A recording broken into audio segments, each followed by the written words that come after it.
You know, for some people on the journey, it may take great catharsis. For some others, it may be a simple light of illumination goes off. For some, it may be a quick, sort of almost one-time event that reveals the truth. And that becomes an abiding experience that then is lived. But for some others, the journey is a long one and almost a cathartic one that takes time and goes from layer to layer to layer. And this, nobody knows why this is. For some people it's rapid, for some people it's slow. Certainly in my experience, most people have to meet that which is inside them that still needs to be healed. Morning.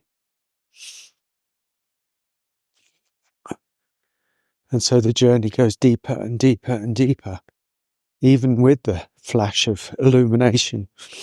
And certainly I've worked with people and met people and, had one-to-ones and all of this kind of thing with people who really have had profound experience.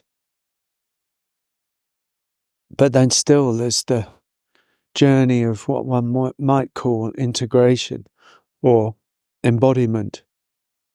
And in some ways this is the hardest part of the journey that no one really wants to make.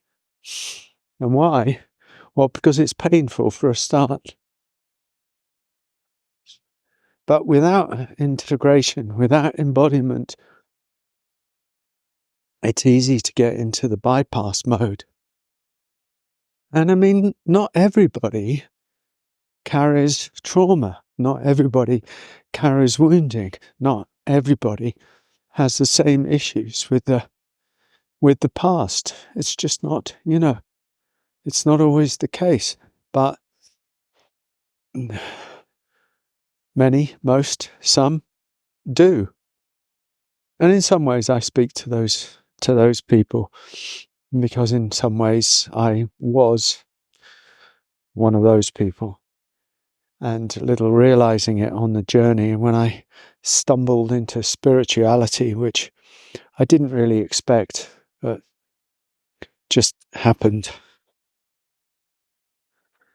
I didn't really expect that I was on the journey of unraveling, and the journey led me through the vast forest of shadows. And I don't know whether I was more extreme than most, or I just really don't know, but it did involve for me a lot of catharsis, a lot of getting rid of the poison of anger and suppression of rage and wounding and hurts, and that had been carried from my teenage years, not from my younger years as a child, but actually from my years as a teenager when the problems and the trouble really came into my life in the form of family, in the form of ancestry. And maybe some sort of ancestral wounding through the father line as well. I'm prepared to say that, because my father was carried the wounds of his father, and I could see it. There was a mental health, there was a certain neurotic, kind of certain paranoid, certain, emotional lack, emotional stuff. There was tendency to alcoholism, tendencies to intolerance, all of these kind of things. In fact, the whole of the ancestry, I would say, came undone for me over a period of time, and through catharsis, through rebirthing, through primal therapy, so much cathartic, somatic bodywork that I did. It all, it just came undone and undone and undone, endlessly. And, that coupled with the illness of the autoimmune illness that I had for 10, 12, 15 years, it was a big cleaning out, which is why I'm able to be almost empty now. As I said, not everybody has to do that. Not everybody has to go through that.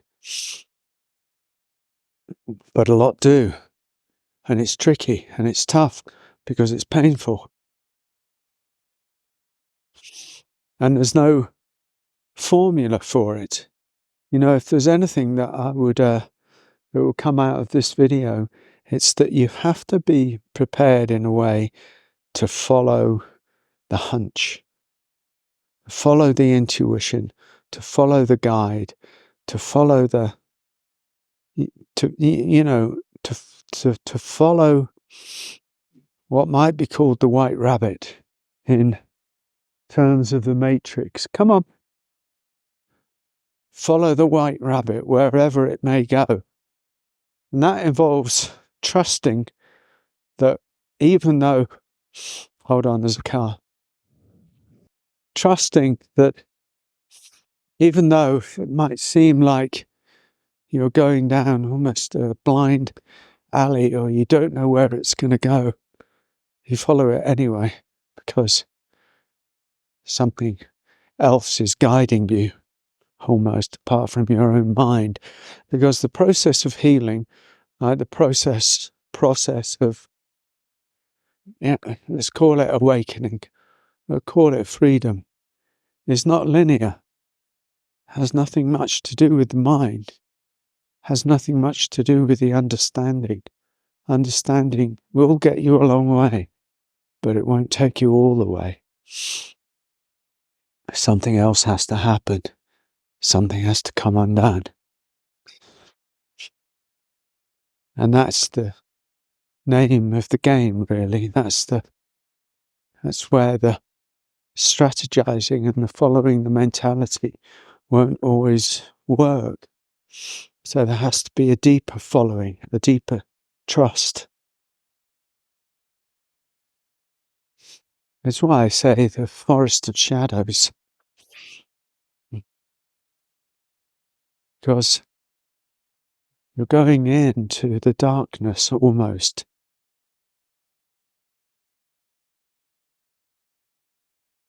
Without knowing, this is after the map has taken you to the forest. You have to walk into the forest.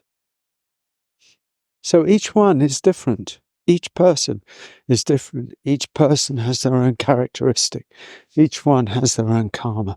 Each one has their own journey. Each one, has to arrive at the mystery and enter the gates and enter the door in their own way.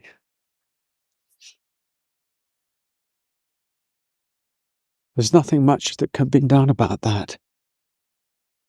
But if you're prepared to do whatever it takes, go wherever you are called, go wherever you must, undo whatever you can, meet whatever fears, meet whatever obstacles. Surprising how much for so many, when there's been a suppression of life force in youth, in childhood, where there's been an oppression of some kind, whether abuse emotional, physical, where there's been a suppression of the voice.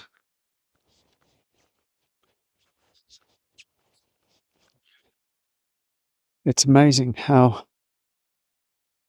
that lives on and how much that needs to come undone or be seen clearly, at least. And that's the area that I speak to most, to clear that, so that life force is kind of free to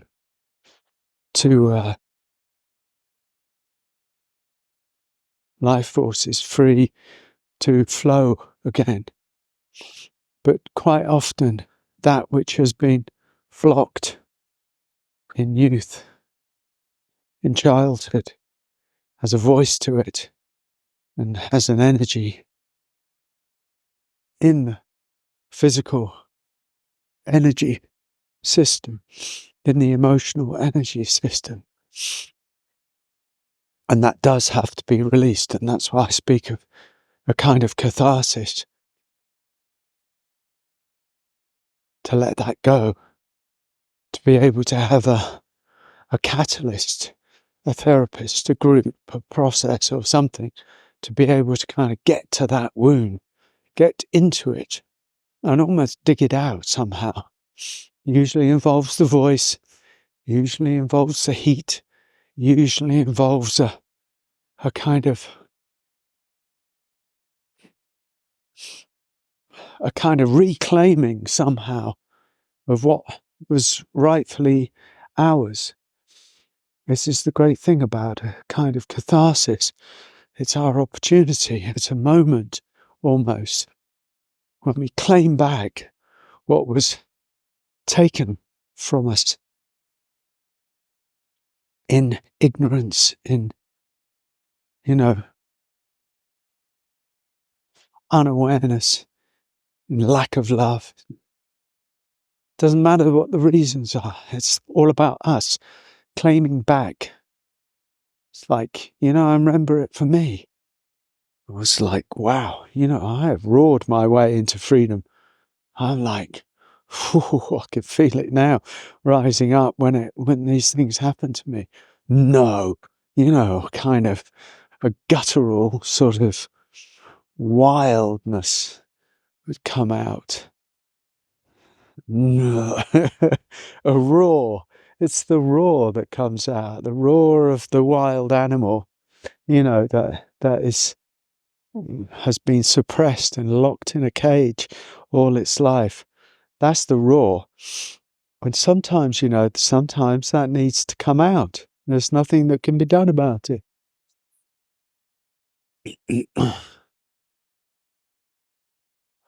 My dog is trying to get down a hill.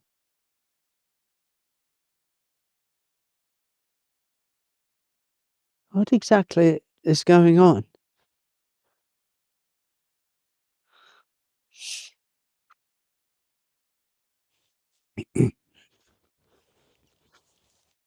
So what I'm saying is, if that's for you, if you've had suppression of life force down inside you, maybe you need to consider that as well. Find a way. I don't know what way that is for you, but there must be a way somehow. Hello again.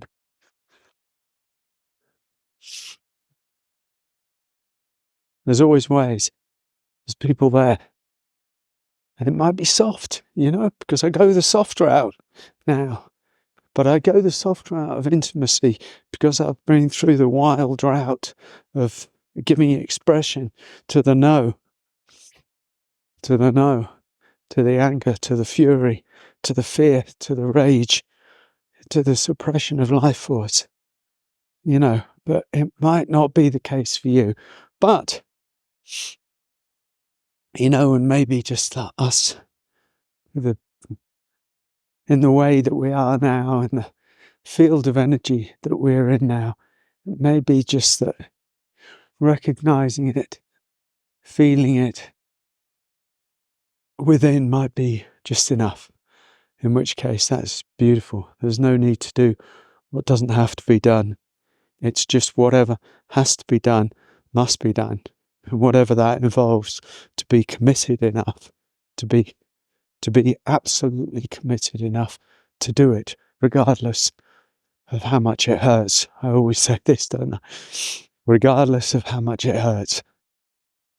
And it does hurt, and it doesn't matter, because we can bear more than we think we can.